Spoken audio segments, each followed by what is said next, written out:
Yun, may tanggap po tayo rito ng Vivo.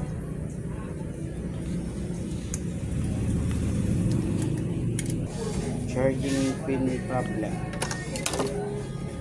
Yung battery. Medyo malaki po yung battery. So nag-replace po tayo ng charging pin.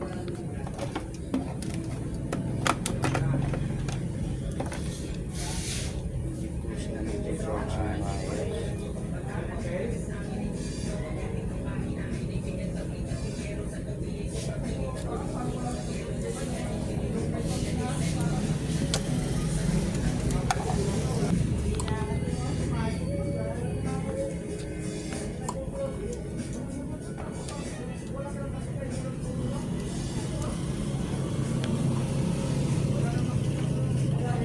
Yun, may ilot pa. Pero bengkong na yun. Maaaring masira yun. Pag-ipunan ko muna, bila ko dito. Kaya ang ilot ko, liko-liko. Walang red switch. Sira. Wala rin switch. Magkano yung sisi niya? Ayun, 400 na yung ginalaw ko eh. 300 to.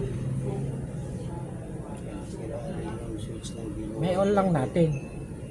Yun ko na lang kung wala kang pera. Charging. Wala pa eh. Yun mo na lang na. So, gagawin natin automatic na lang kasi wala na. Ito para pag nagkapera ko yan. Diretso pag ako na rin. 600 lahat. Gusto mo? Gawin ko na. Magtig.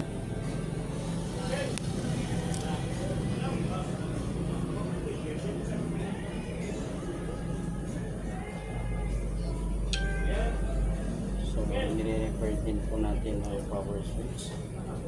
Dito sa charging pin.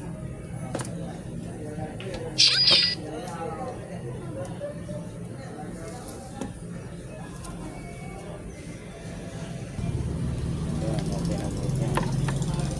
Dito sa charging pin, may power switch rin sila. Sa mga pwede.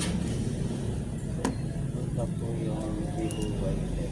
Kakabili na po natin. Sundak mga switch, salamat sa ito. Nasaan yung mga